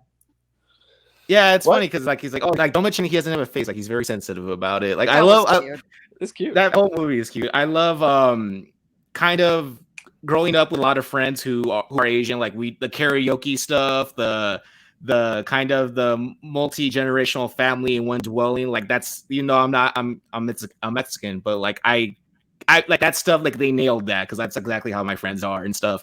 So there's some things about Shang-Chi that I think. The story isn't the greatest. Honestly, it's not the greatest, but I love the tournaments. I thought we were going to go with kind of like, I thought the film was going to be like a Mortal Kombat kind of thing with like a tournament, like all these people gathering together. Yeah. And then that only ended up being like a very small part. Like I loved going halfway through the film and not knowing what the rest of the other half is going to be. And then they did that weird thing where it's like, okay, here's the big bad. It's a big monster thing. And I was like, oh, damn, okay. Marvel still needs to work on, even in a post-Thanos era, we still have to work on our villain. But everything with we have the Abomination cameo, we have Wong, we have the guy from Spider-Man he's recording on the bus and everything. I love how there's like all these things that like if you've been keeping up with the MCU, like here's the payoff. I never thought I was gonna like Trevor Slattery after Iron Man 3, but like they redeemed him. They actually made him likable, and I'm like, wow, I would have never like thought that was possible. And like the stuff with the father and like his wife, like the mom, and how he kind of, he was like a conqueror, and then he found love in his life. He calmed down, he settled down, but they took his wife away, and like he had to, toughen his heart again and be a cold-hearted badass again. I don't know. I mean, the actual like act structure of the movie is kind of not so great, but I think the other elements, visually, the movie has its own unique style. Everything else other than the story is strong. So that's my take on Shang-Chi. Jeff. All right, my number 4 is Black Widow, and it's all been said about it, but I think it's what really got me upset about Black Widow, and I probably should have dropped it further than 4, but I'm gonna leave it at 4. I really, after I don't know about the first 20 minutes of the movie, somewhere around in there, when they introduced Taskmaster.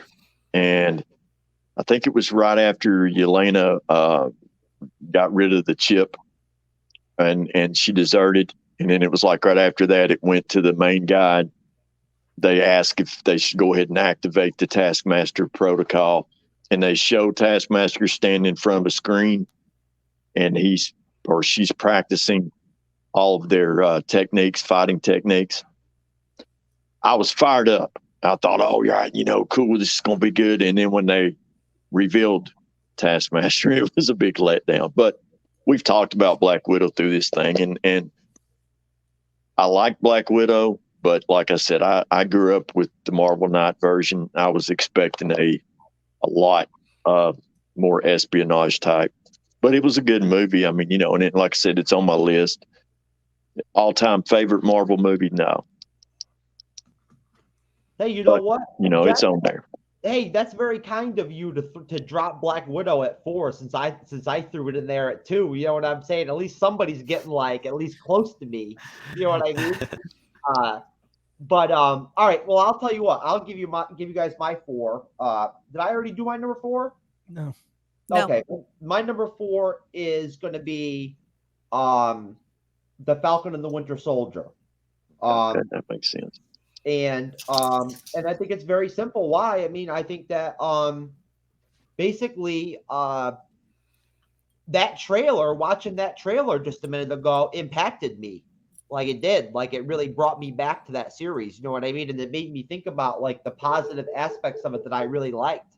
Like the stuff that I really enjoyed about it, there were a lot of good parts to it.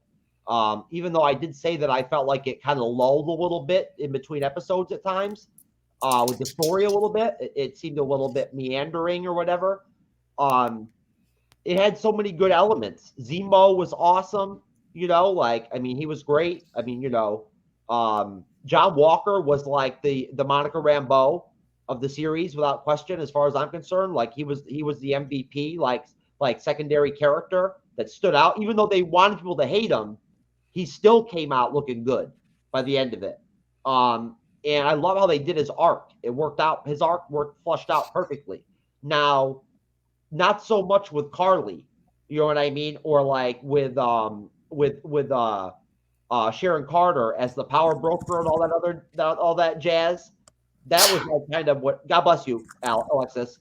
That I don't know about all that deal. I still don't know. I know, Gunnar, you think that Sharon Carter's a Skrull and everything and whatnot and all that, and I get that. I do too. Wouldn't surprise me. Oh, that's right, Jeff. You do too. I forgot. I do too. Yeah. See, I don't think so. I think Sharon Carter is gonna. Well, for one thing, they're saying she's gonna be in Moon Knight. If you look up Moon Knight on Google or DuckDuckGo, when it comes up and you get they show the actors and actresses in Moon Knight. What's her name that plays Sharon Carter is in Moon Knight. Emily Vink. Yeah. Not listed in on Wikipedia so far. The only 3 actors confirmed is Oscar Knight, obviously is Moon Knight. May Calamai, I think is how you pronounce it, and apparently Ethan Hawke.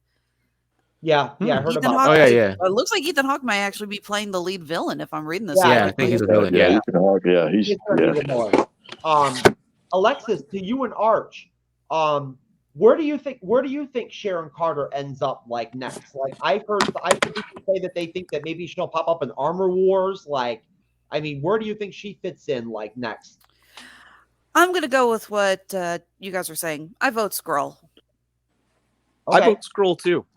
I think they definitely started her down a path for some reason, and the fact that it's clearly a little awkward for her. I think probably is on purpose. But I mean, this feels like they started something from her that they're going to end up having to pay off. So they've got a plan, right?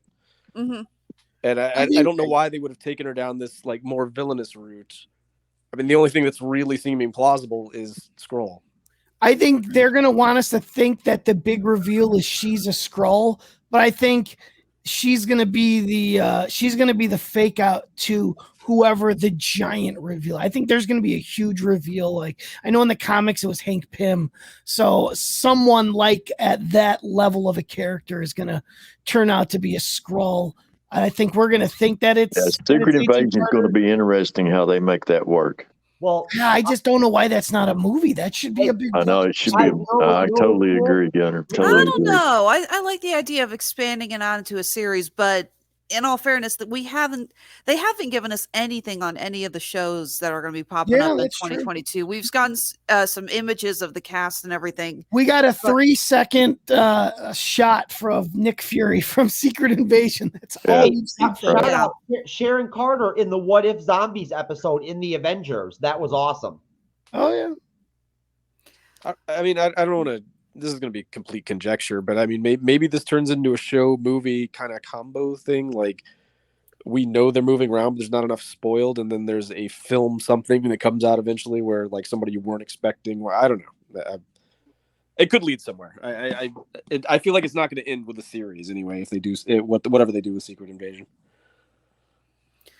I'm interested to see how Peter Parker plays into Secret Invasion, because he finds out in No Way Home when he says, talk to Nick Fury. They say he's been off world for 6 months, and that's never followed up on. But, he's just like, I just spoke to him the other day. Right. But is Nick Fury going to remember it now that all this has been changed? No, but Peter's going to remember it. So maybe, like I said, I want to see how Peter plays into this whole wait.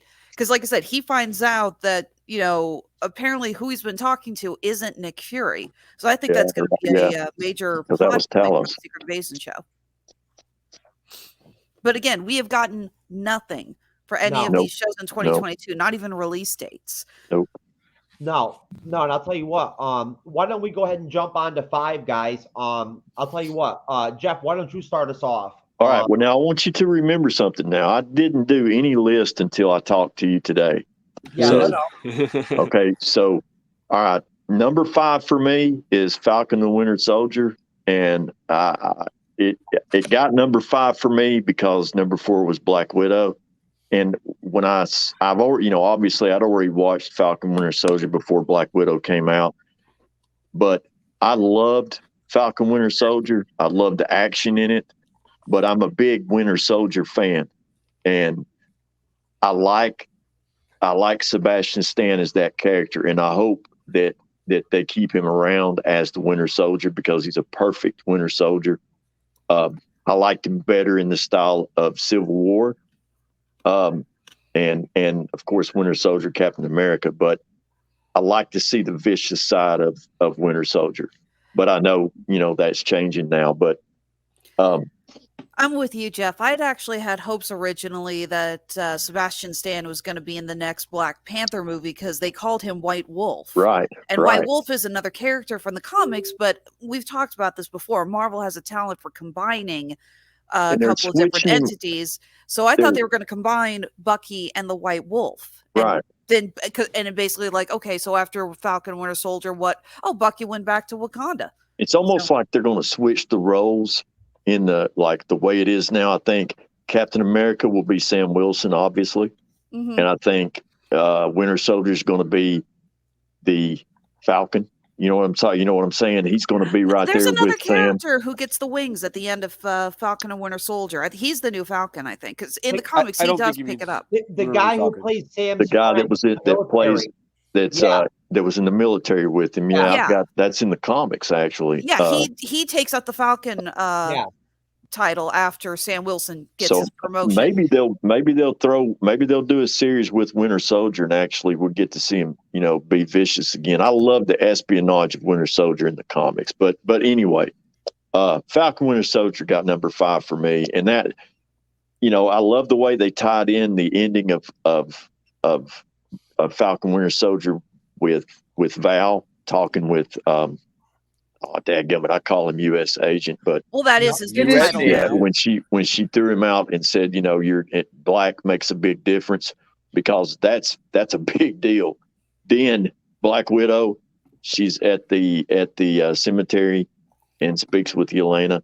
So there she is. So I like the way they did that. But Falcon Winter Soldier was awesome.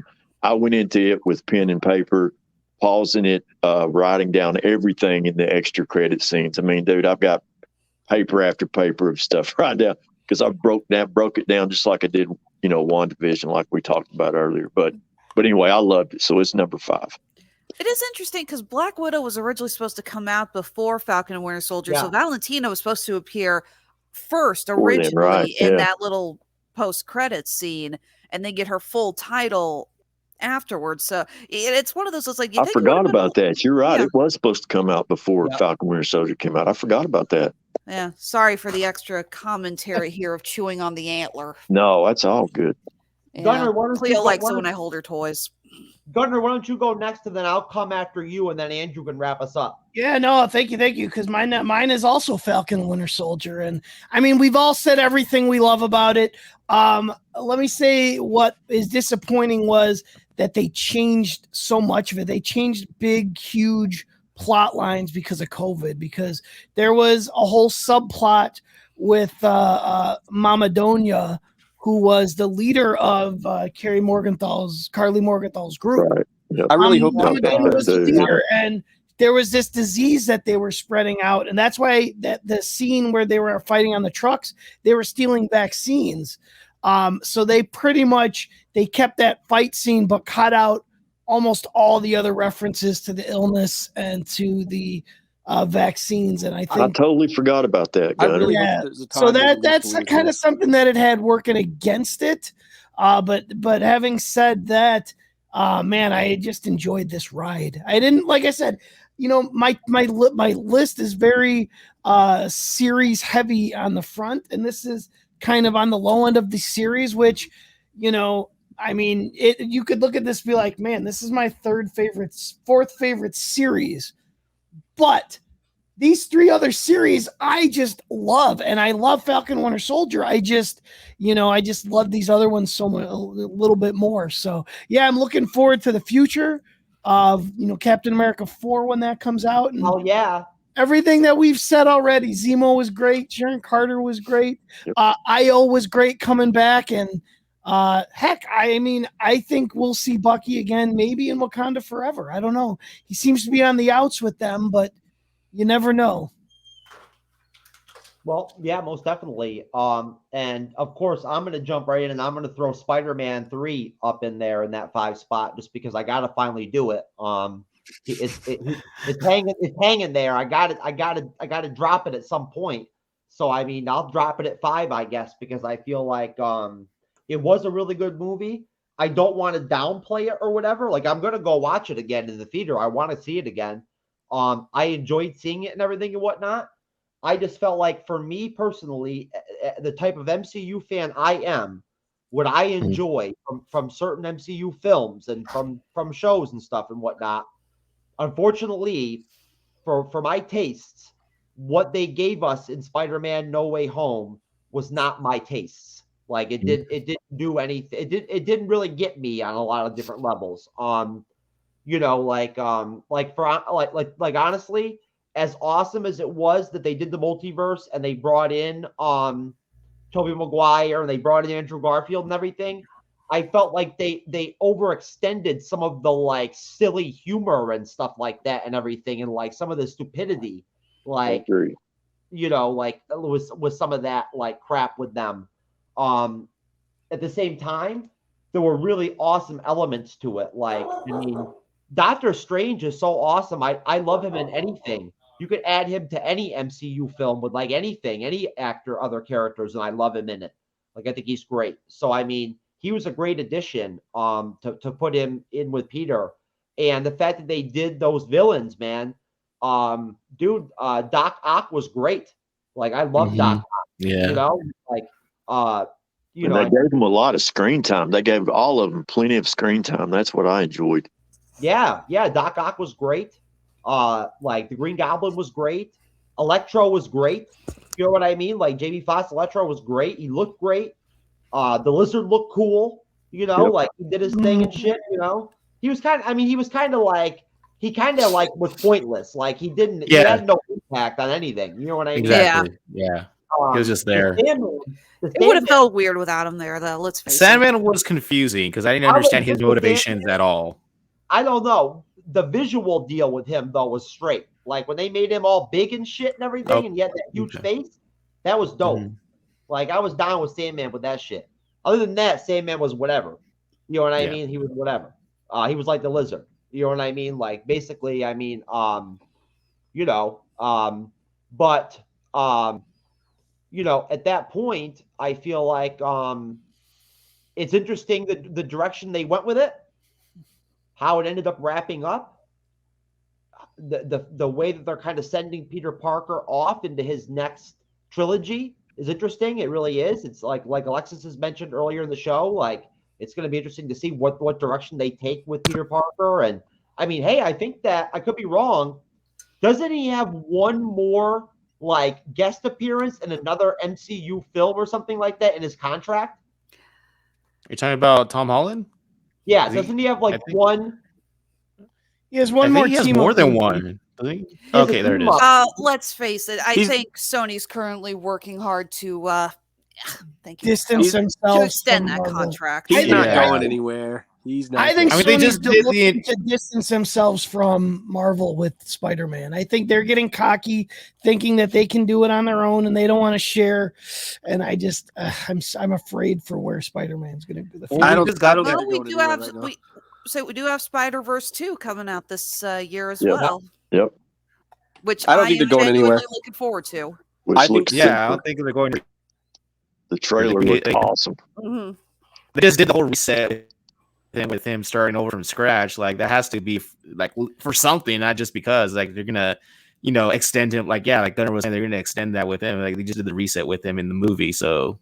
Sony's not going anywhere. I said this after the last time there was this little panic about negotiations breaking down. I wasn't worried for 1 second. Sony doesn't have any intention of leaving the MCU rub that they're getting. No, that they like that relationship. No, they like that because they get that they know the MCU is the biggest thing going into Hollywood. They're not going anywhere, and Marvel wants the access to their properties. This is it's a win-win to stay together. They'll The figure it out. MCU maximizes Tom Holland Spider-Man's financial value. You know what I'm saying? For Sony, It's a symbiotic relationship.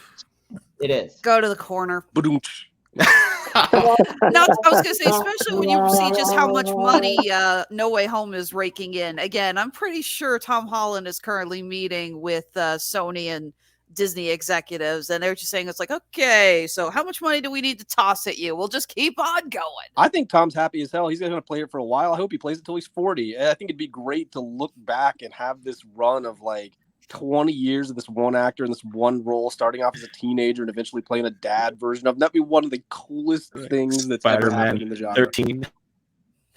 Seriously, no, it'd be great to see him if he's like that late, still hanging around, even if it's just cameos and you get. They're gonna run out of home puns though. I love home slice. I also have a fake one. That's true. That's a big concern. They might need to watch out what they're doing there. I do have a lot of friends who are actually glad with how this how No Way Home ended, solely on the grounds that now Spider-Man is on his own.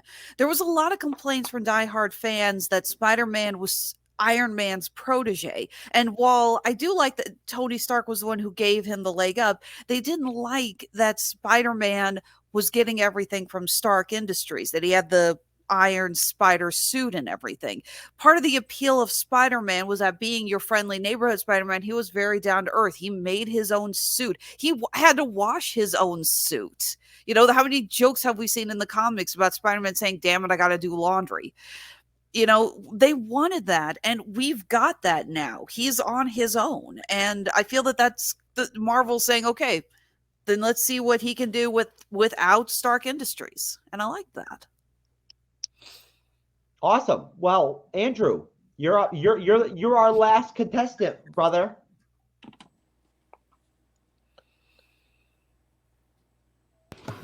Sorry, guys, I got interrupted. For me, we're on number 5, right? I think it's number 5. Mm-hmm. All right, for number 5 for me, I'm gonna go with Hawkeye. Hawkeye, it's not that it's not great; it's that everything that I ranked above it is just better. I enjoy more. For no fault on its own, is it in the middle? It's just that it's definitely better than what I have on the bottom, but not quite as good as everything that's phenomenally on top of it. So Hawkeye for me is mid. It's right in the middle because I enjoyed the stuff that I talked about way more. It has that moments. There's character. That's the problem with these countdowns. Eventually, it just comes down to why'd you put that there? Because I couldn't find a reason to put it above over those, but it's still good. I was saying earlier about Spider-Man, like I just have to drop it in somewhere. Like same thing with me for Hawkeye. That's what. Yeah, the middle is always going to be just kind of whatever. I feel like Hawkeye is like it's probably going to be like my next pick or the one after that. You know what I mean? He's like a sandwich pick for me. Yeah, I was just thinking before you even said Hawkeye that so far we're talking about 4s and 5s being like Shang-Chi and Spider-Man 3 and Hawkeye, and you're still down at really Falcon and the Winter Soldier. You're still down at really good series and movies, and I think it's fantastic. I think it's just a testament to their quality overall. It's been great. It's been a great series so far. You know, one of the things that doesn't get talked about with Hawkeye, and I think this is important also for Falcon and Winter Soldier, is that these are the two shows I feel that help establish the MCU universe the most. These are the shows that show us not just what our heroes are up to, but how the world around them views them and what we see with them.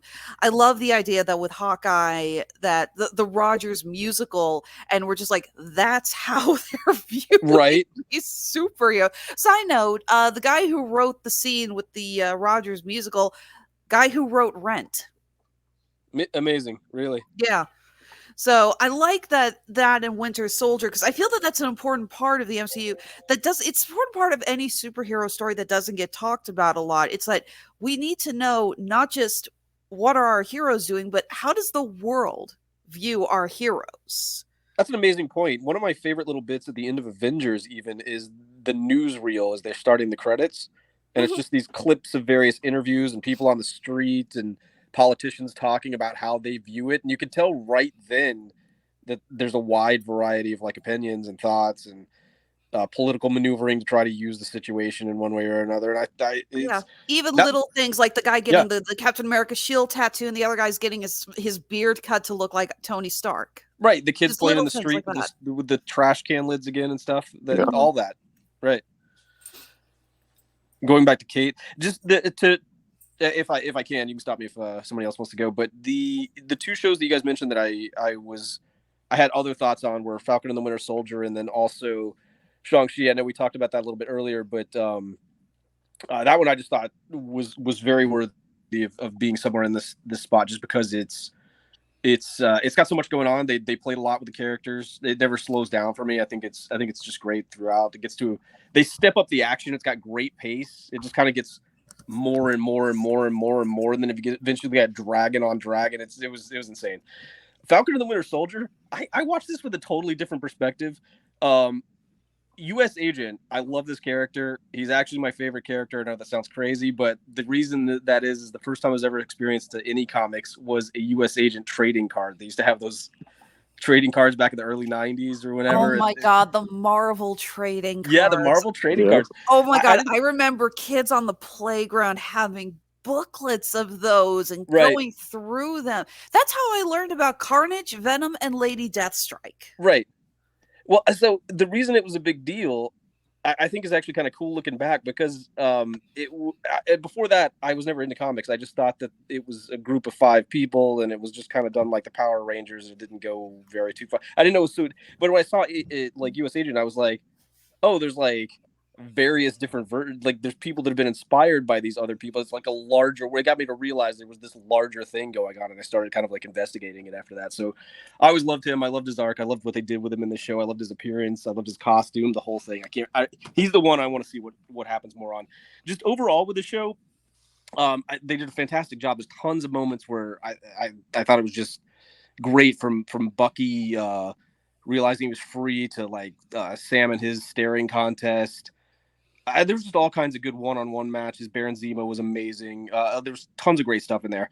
I'm most looking. I feel like I'm wanting the final episode, which is what Sam does next. Whether it's they've got Captain America 4 coming. I want to see what he's now like on the big stage, like to other Avengers, to the world. I know we saw like a bit of that here, but I want to see like the large scale impact, him leading a team, stuff like that. I want to see him now as Captain America. I think that's going to be great. Excellent. And at Did that y'all see the extras part of Falcon and Winter Soldier? After in the extras, that the virtual launch event with the military and all. Did you see that? I saw parts of that. Yeah. Yeah, it's pretty cool. It's about 30 minutes long. That was pretty neat. Mm-hmm.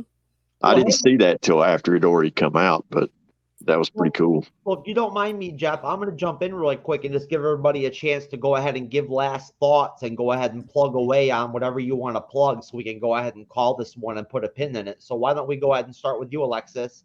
plug away, and last thoughts on anything that you want. Mostly I've agreed with a lot of what you guys have been saying. There was actually one thing I did want to talk about with Loki that I didn't get a chance because I absolutely love that show, but there was one teeny tiny little thing that bugged me. And it is the most nitpicky of things, I swear.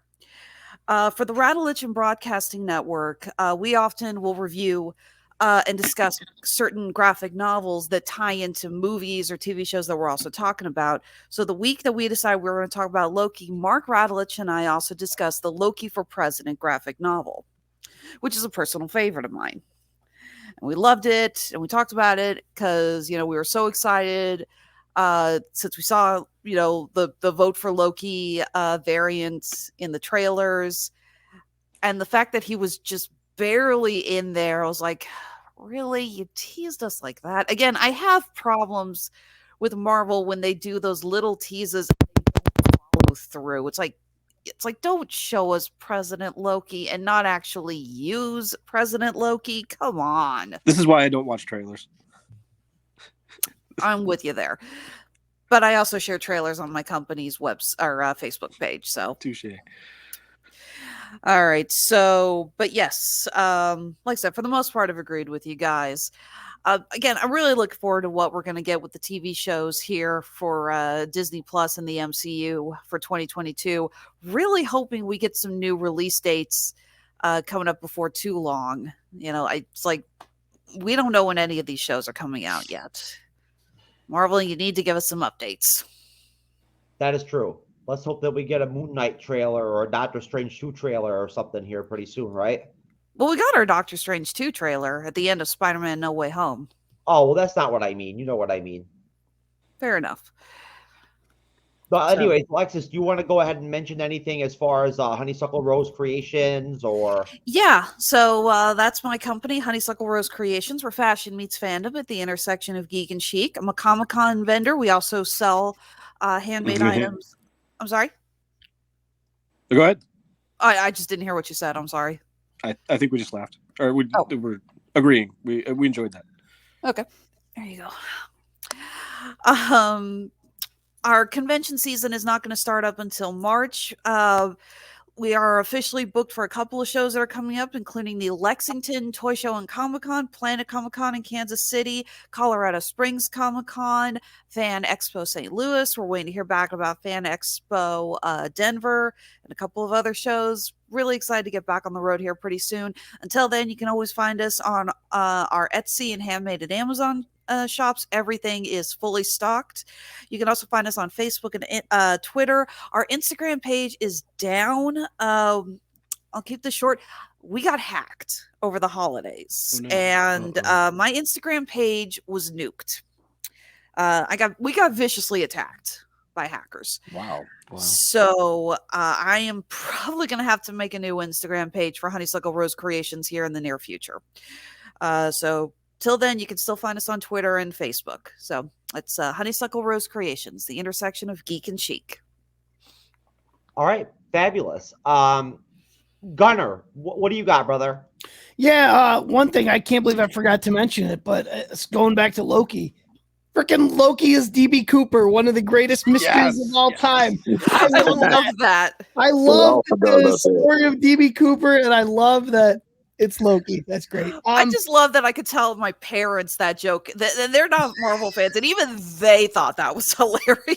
Yeah, I mean, everything that we've talked about, I've loved. Guess what? Everything we haven't talked about, I've loved most of it too. I mean, this has been a great year for Marvel. I mean, for a year that COVID saw a complete year with 0 Marvel releases, they definitely made up for it with a lot of great stuff, a lot of moving the story forward. I'm really looking forward to 2022 as well. As far as me, you can check out a bunch of the stuff I'm on at wideopenmike.net. I'm currently doing 2 weekly shows. I'm doing Snap, an MCU podcast with my buddy Chris, and then I'm doing a Lost Rewatch podcast where we are in the middle of the 2nd season of Lost. So if you like Lost at all, it's great. We got a virgin in there that's never seen Lost. Wow. And it's so awesome. Like, I like watching Lost through his eyes. And I just like, what do you think's going on? What do you think's going on? So it's for someone that Lost is one of my favorite shows of all time, and it's great re-experiencing it again. I've never watched Lost. Well, join us. You watch episode by episodes. Follow along with our podcast, Jeff. You'll love it. Lost is great. Yeah, I've never watched it. There you go. We got another virgin. Come on, Jeff. I recommend it. All right, Andrew, what do you got to say about your writing these days at G&M? What's going on? Okay, so I am a staff writer at GNN. I mostly write about video games, occasionally a Marvel piece. I also have I host a podcast with my cousin about video games called Duo Sense. And we just talk about video game news from the past week, and then we just talk about what we've been playing. And then also another thing I just recently started with another friend. We have what we call My Star Wars Show. It's on YouTube, where we just talk about Star Wars. We just did one about our favorite ships a couple weeks ago, and we just did our first impressions of the Book of Boba. So you can just find that on YouTube under My Star Wars Show. And because this is the third time I've done an episode where Jeff or we don't finish the list, I'm just gonna rattle it off real quick. Number 6, I put What If, just because. No, we're gonna do a part 2. We're gonna. Are we? We never finished the other ones. Listen, all right. Here's the deal. This is my thing on it. All right. The way I see it, there's no reason why we can't try to like reconvene and all come back together for like it's Friday this week. What if we all tried to plan to get together for like Friday or Saturday next week, and we'll do the part 2? Does that sound like a plan for everybody? Yeah, I'm good. I'm open for whenever, dude. I'm good whenever. You just give me that. All right. You throw me out there. What do you think, Gunnar? Does that sound reasonable? Yeah, I should be able to do next Friday, as far as I know. Art, do you think you might be able to swing that? I hope so. I can't commit, as All you right. know, but yeah, I'll try. I know I'll be coming back from work on Friday, so we'll see. Okay, great. And then, all right, and as far as the rest of us go, Jeff, I want to say that, Jeff, I just want to, since you don't really have anything to plug, I don't. I'll just plug. I'm here. No, listen, I'm gonna plug for you. I just want to shout out everybody on the show for joining me tonight and whatnot and doing the show. I had a great time with all of you, but I really want to just say thank you deeply to all of you guys for all of your contributions to the Bleeding Edge, whether it be in 2021 or now in 2022. I wish a great 2022 on all of you, and I genuinely mean that. I care about all of you. You're all my friends, and you all are like an important part of the Bleeding Edge. And Jeff, you've been really an asset to me recently. You know what I'm saying? Just like you have 2 Gunnar, just like you have 2 Andrew, just like Arch, you have been in the past. Alexis, you're in and out, but like you're consistent. You're there. You know what I mean? So well, I'm consistent when I'm not dealing with hackers. Yes. But no, I just want to thank all of you very much. I appreciate you, Jeff. You guys are all really great people. Oh, you're welcome, dude. I appreciate y'all. Yeah, I mean, I couldn't ask for a better group of people to do this ranking with. And I'd love to get together with you guys and do a part 2 of this and whatnot, because I feel like it needs to be done. So at that point, for the Bleeding Edge, Cybernetic Shark, my co-host, of course, is at work right now. He can't be with us, but I'm sure he would be if he could. Shout out to Cyber. Shout out to Minds of Creativity Network. Shout out to GNN, even though they're not so cool with me these days. I'm still shouting them out. And much love to everybody. Everybody have a great, wonderful 2022. And besides that, I guess peace out. Thank you.